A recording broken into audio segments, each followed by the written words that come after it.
আরজিকর ইস্যুতে এবার জগদ্দল বিধানসভার অন্তর্গত শ্যামনগর সরকার সুইট মোড় থেকে এক প্রতিবাদ পদযাত্রার আয়োজন করে তৃণমূল কংগ্রেস। মিছিলে নেতৃত্ব ছিলেন জগদ্দলের বিধায়ক সোমনাথ শ্যাম, জেলা পরিষদের কর্মাধ্যক্ষ দীপক লাহিড়ী, অন্যান্য তৃণমূল নেতা কর্মীরা। বিধায়ক বলেন, আমরা চাই দোষীকে কঠোর থেকে কঠোরতম শাস্তি দেওয়া হোক।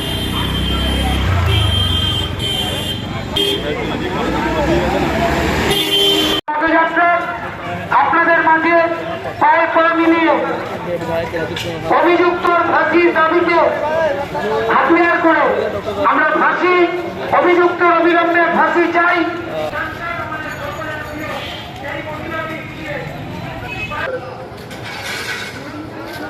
আমরা আরজি করে যে নারকীয় হত্যাকাণ্ড, যে ঘটনা ঘটেছে, মূল অভিযুক্ত তার ফাঁসি দিয়ে চলেছি গাঙ্গুলি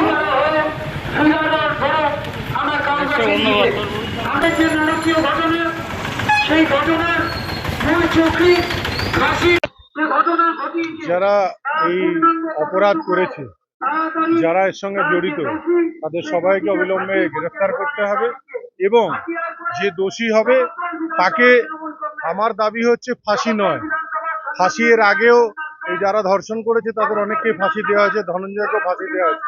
আমি চাই একটা দৃষ্টান্তমূলক শাস্তি, যে শাস্তি দেখার পরে ভারতবর্ষের বুকে যদি এই ধরনের অপরাধ কেউ করে তার যেন গা কেঁপে ওঠে। এটা ভাবার আগে তাকে, যে ধরনের বিদেশের কিছু জায়গায় শুনেছি যে একদম বীজ চড়ায় নিয়ে যে তাকে শাস্তি দেওয়া হয়, সেরকম শাস্তি এই কাণ্ডেরও দরকার আছে। তাহলেই এই অঞ্চলের মানুষ বুঝতে পারবে যে কোনো মা বা কোনো বোনের উপরে নজর দিয়ে তাকাবার আগে সেটা তার কি শাস্তি হতে পারে সেটা বোঝা উচিত।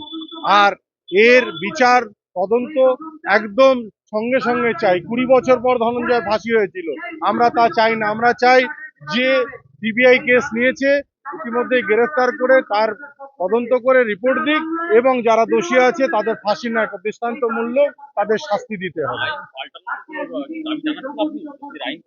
আইন নয়, এটা তো করতেই হবে, না হলে 20 বছর পরে ফাঁসি দেওয়া হবে, 10 বছর পরে তার সাজা হবে।